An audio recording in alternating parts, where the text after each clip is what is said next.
Ooh.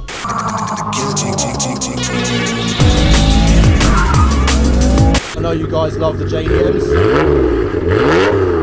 Pretty mental spec car. It's not what you know, it's who you know.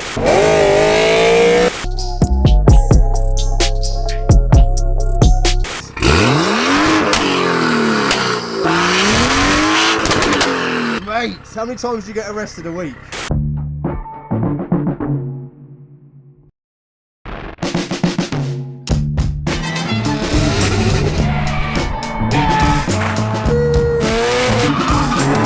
It's hot. Good morning, you absolute lovelies. Mr. Monky finally returns to the camera. We are at wonderful Carson Performance today. The lads are just inside doing a few bits and bobs. Hopefully you guys are keeping sane during all this madness. Today I'm going to bring you a little bit of cheeky content just to lift said spirits. As some of you will probably know from my Instagram and my Facebook, I'll chuck a few little links down here if you're not already following. I have actually got a brand new car. Can you guess what it is? Oh, is it a Toyota Chaser? Or I might as well call it a Mark II. Is it a beautiful R34 Skyline? Is it this absolutely mad drift spec S15? Unfortunately not. Rather stunning S14. Chaser. Beetle. Is it a GT86? No. In actual fact, I've got a BMW.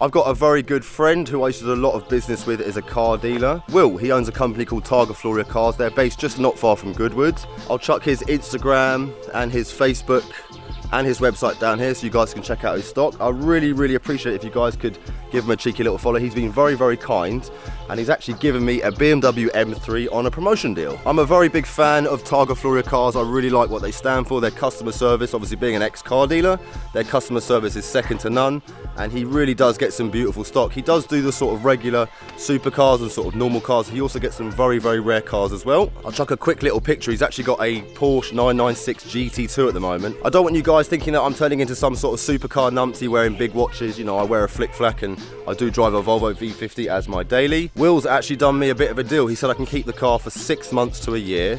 The idea behind it, I'm going to go to the car dealership, going to bring you guys some really cool content on some super rare cars, and hopefully after 6 months to a year, once we kind of prove the power of Team Monky, he'll hopefully put me in something a bit better. I'm not complaining because this is an absolutely fantastic car. Here it is.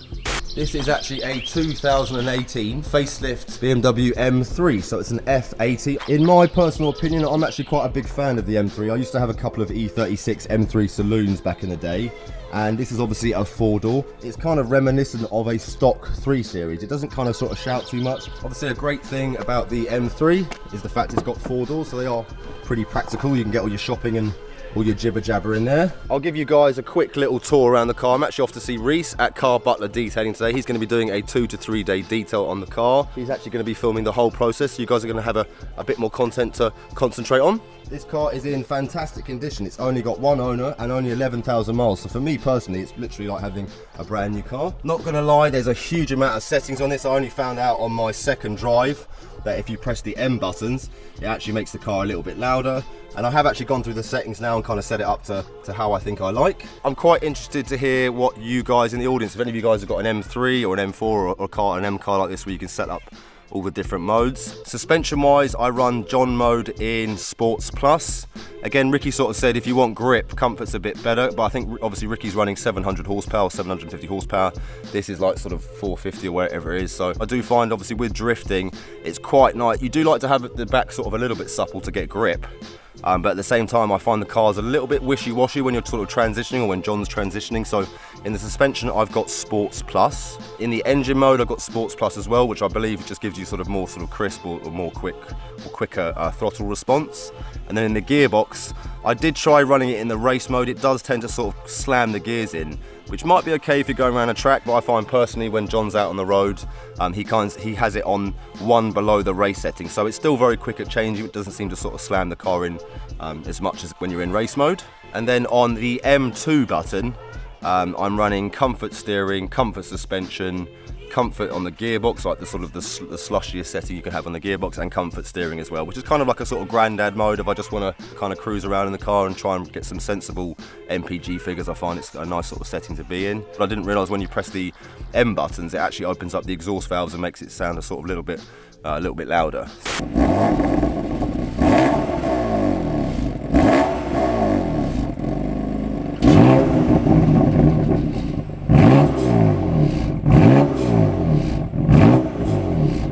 As you guys can see, it does sound pretty cool. You do get like a little bit of resonance, which is kind of cool. It's like it's kind of reminiscent of the old E46 M3s, because they used to be sort of quite tinny. Even with the exhaust valves closed, they sound pretty puckered. But yeah, once you open the exhaust valves and you get a bit of heat into the exhaust, yeah, I do think it sounds pretty cool. What's great about these as well, from the back, you know, they do look quite a bit wider than a sort of regular 3 Series, but not sort of overpowering. It doesn't look like a Rocket Bunny kit, as it were. You've got all these nice sort of little accents here, like little vents and stuff, but maybe sort of reminiscent of the older M cars. You know, some of them can look a little bit shouty sometimes, and I think, you know, the magic of the old M cars is that they didn't really look much different to the stock examples. Yes, you can kind of tell if you know cars that this is an M3, but I do think as far as all of the range goes, it looks kind of the most subtle out of all of them. So yeah, a big thumbs up from me.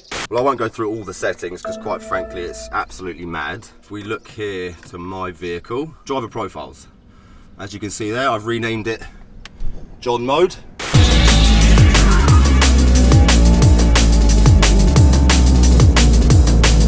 Because everyone loves a bit of John action. The interior is really lovely. You've got kind of stitched leather everywhere. Harman Kardon speakers as well, with all the different buttons you can press to change the suspension. M buttons down here, so I find that's just pretty much easier now. That's sort of John mode, or that's sort of full John, and that's like full granddad. So I tend to just really use these settings now I've set it up properly. It's also got the BMW Sport Seats. I'm not sure, I haven't actually sat in another M3 with the normal seats, but apparently these are sort of more contoured and more buckety. They do feel really, really nice when you're driving around. They do really support you when you're doing a few slips. Carbon fibre roof as well. I would have liked to have one with a sunroof really, but apparently the carbon fibre roof was a much more popular option. Obviously it makes the car a little bit lighter, and it does actually lower the centre of gravity with the car. I think some of you guys will be aware with like the old Evos and stuff, they had an aluminium roof, which was quite complicated for the day because they couldn't actually weld it. They had to basically stitch it, I believe, using glue.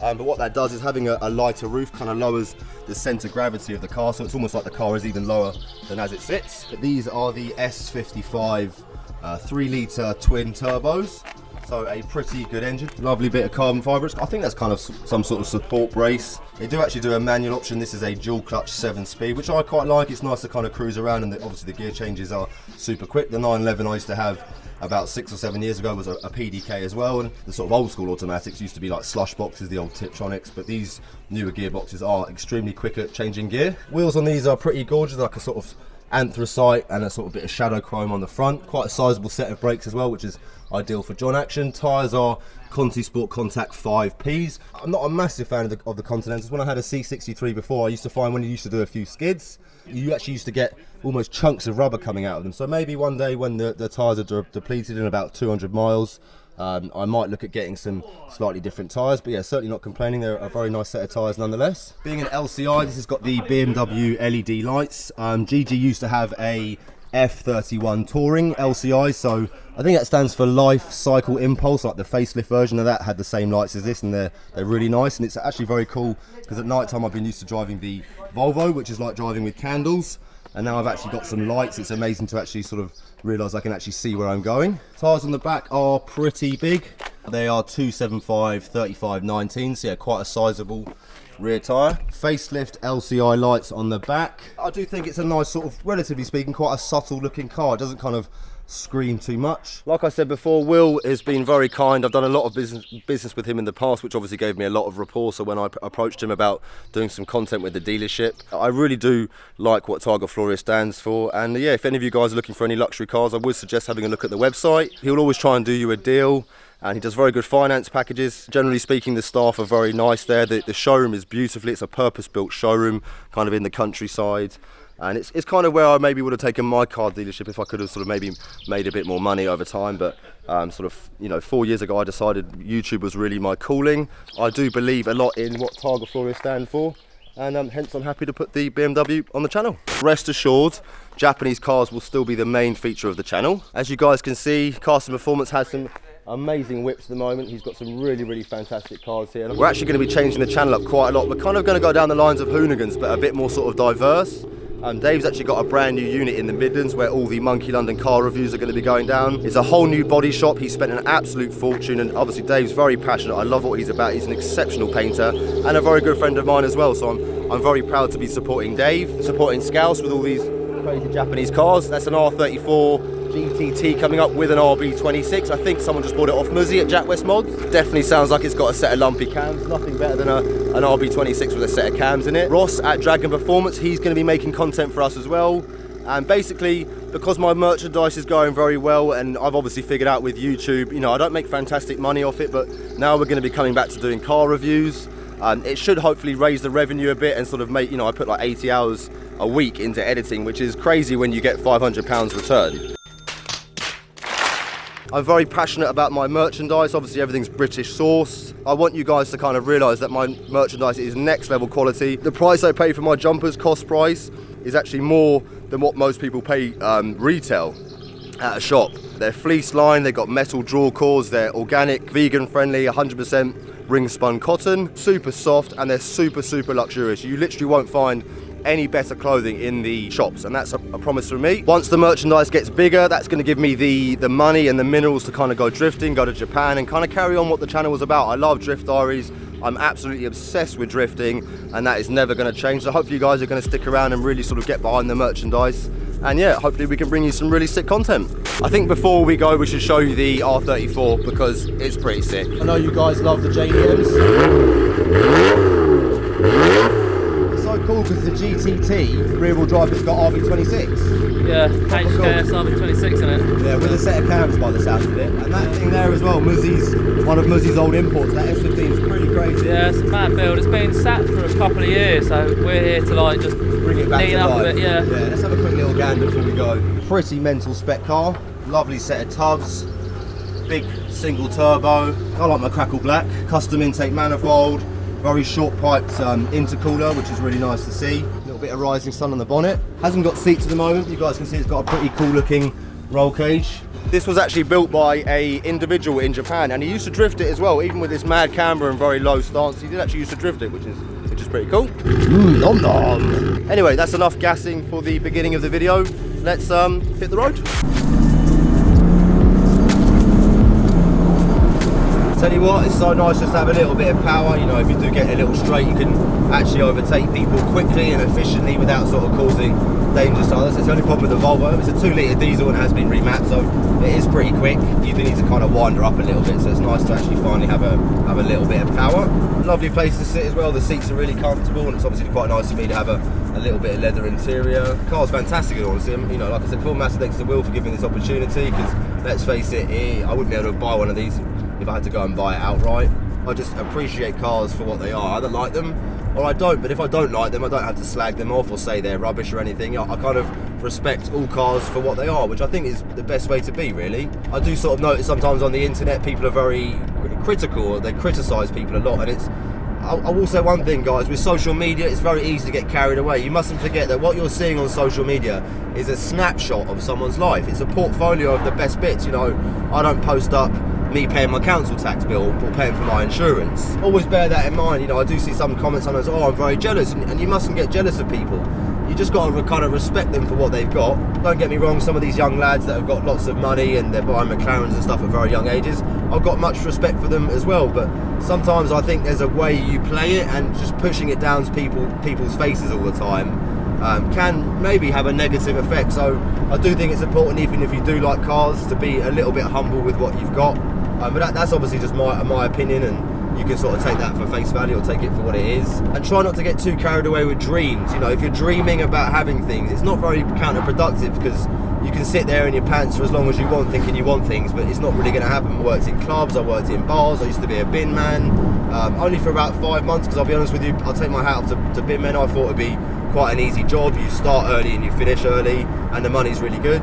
But I'll take my hat off to those guys. It is very hard work. You know, sometimes you go into the estates and you've got people put a lot of stuff in the wheelie bins and they're overflowing, and you end up sort of sorting out a lot of mess. It's good to go out there and just get a job and just meet people, because you actually get the most benefit from who you meet. It's not what you know, it's who you know, and that's how you build up rapport over the time. Once you've got personal contacts, it kind of gives you or puts you in a position where you might be able to maybe attain some of these types of things. Whatever you do, just enjoy it, try and be happy, and have respect for others. That's all I can really say. Anyway, that's enough jibber jabber. In a little second, once we get to some sort of quiet roads, and that's another thing as well. You know, don't watch the reviews and think John's just driving around mad. If you're in a 30 or you're near schools or there's people around, you know, don't do stuff that's going to affect other people. If you're on an open road and you're not affecting people, you can put your foot down a bit. Obviously, none of us are saints. You know, don't watch the videos and think it's all right just to drive around like a nutter. Because I tell you what, John had an absolute nightmare for the first 10 years. He ended up banned and in court and all sorts of things. So just bear that in mind with the videos as well. Try and be a sensible John.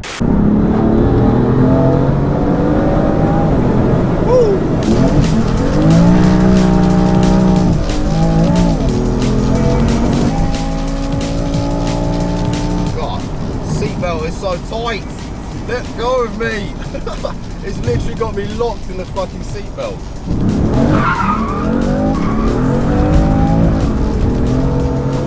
We got another M3. I believe it's an E90. It'd be good to see if we can have a little race on the third beat. Yeah.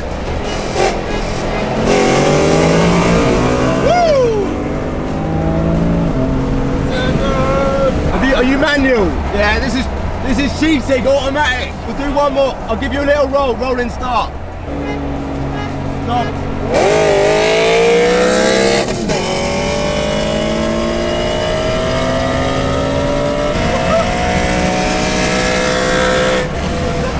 That was sick, man. Nice to meet you, geezer, whoever you are. Not gonna lie as well, that did sound pretty sick. I don't think it was stock. Obviously they're V8, those cars. This is a straight 6, so yeah, it's got a proper sort of raspy tone to it. They do sound really good, those. If any of you guys have got these cars or are used to these cars, feel free to chuck any comments below, and I'll be quite interested to see what your thoughts are. Look at this numpty. What are you doing? Absolute muppet, driving in the outside lane. Look, literally 3 lanes of open motorway, and that guy's sitting in the outside lane doing 70.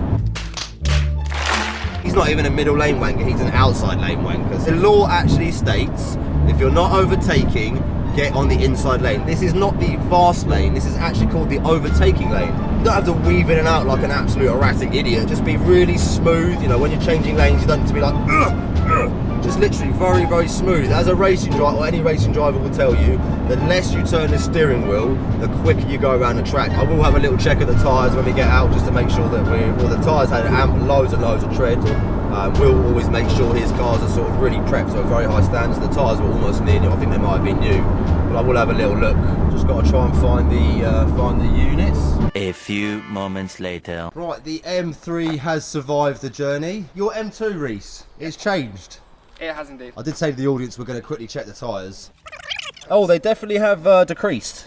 Yeah, I can't really do too many more duggets, so I'm going to have to get some new tyres eventually. It is pretty filthy, as Rhys sort of pointed out when I first got here. That is why I'm here to see your exceptional detailing skills. That's looking pretty crazy, man. So the idea behind it was, obviously, I had the silver wheels before anyway, but I always wanted the blue, but everyone else told me with a black car, I should just black it out. The blue and silver on my side of the car, the way I wanted it done.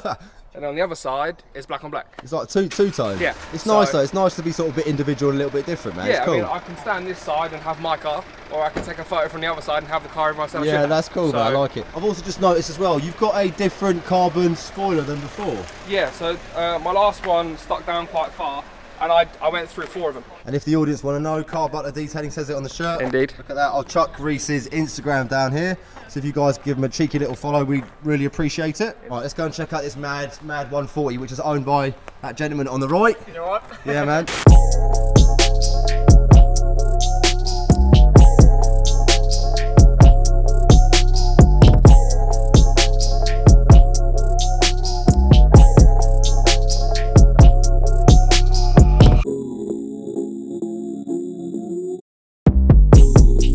461 horsepower. Yeah. Colour.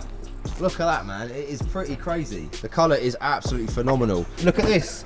He's actually got a set of bucket seats in there. Pretty cool. The wheels? They are a series, 8.5J on the front, 9.5J on the rear. Pretty wide. What are the tyre sizes, Alex, just in case the audience are wondering? So the rears are 255, 35. 35s. And the front's a 225 35 19. Okay. We've got nice little bits of carbon fibre accents here, carbon fibre mirrors, and a nice looking front splitter as well. Who makes the splitter? So the splitter's by a new company called Zero Design. They're based in Munich. And you've got like little eyelids as well, quite sort of Japanese that. If you get them on the S15, they're pretty cool. Lovely side skirts down the sides, cheeky little carbon spoiler, blacked out lights, blacked out windows, German whip. And the exhausts? Remus, back box, stock pipe work all the way up to decat as well. Cool. But it's all straight pipe really. Up to back It box. sounds pretty gnarly. Yeah. Can we hear what she sounds like?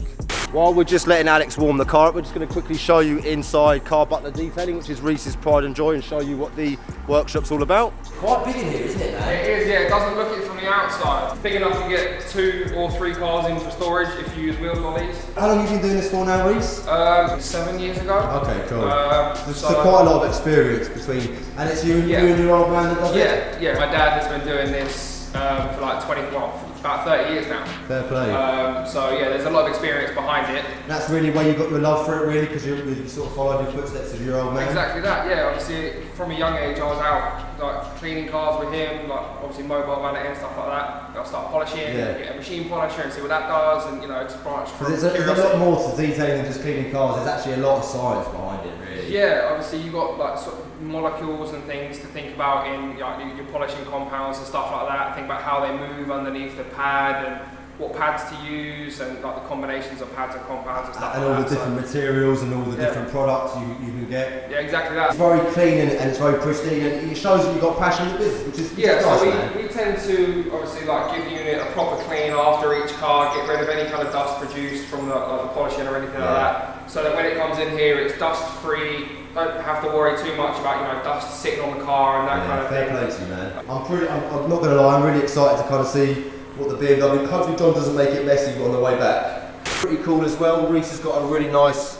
sort of very well presented waiting room, as you guys can see. Lovely sofa, lovely bits of coffee, which I'm sure will be making me one in a minute. Nice little bit of presentation here with a sort of car sign. Nice to see, man. Little Cobra badge. People like Alex, they come back to us just for like a maintenance wash, make sure it's washed correctly, and obviously keep up with their ceramic coating and stuff. If he doesn't want to wait outside or something, he can come in here, chill in here, have a coffee, watch what we're doing, or if the customer's car is literally just being finished off and they arrive early, they can wait in here, see what we're doing, see the car. If you guys want to check out the website, you can see it right there, carbuttlerdetailing.co.uk. Obviously specialises in paint correction, paint protection, ceramic coatings and paint protection film. Alex's car is a little bit warmed up. We're not going to get any flames because it's obviously needs to actually get some temperature into the exhaust, but give it some beans.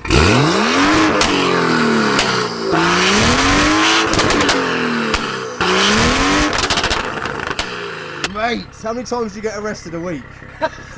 Crazy, isn't it? What a crazy sounding car. What are these standard? Probably 350 horsepower? 340. 340, and you're 460, so that's a big difference. 121 brake more. What about things like suspension? I can see you've done it into the brakes. They're quite big brake standard, aren't they, on these? Standard brakes. The suspension is the Motec Stance Plus kit, which is IBAC, I believe. Okay, cool. IBACs, yeah, lovely. They're German, aren't they, IBAC? Yeah, great manufacturer. Yeah, it rides well. It's got adaptive suspension as well, so the suspension works all in. So yeah, fucking man, no, nice job, nice to see. Just show you Alex's Instagram, which is here. If you guys want to give him a little follow and keep up to speed with his build, feel free.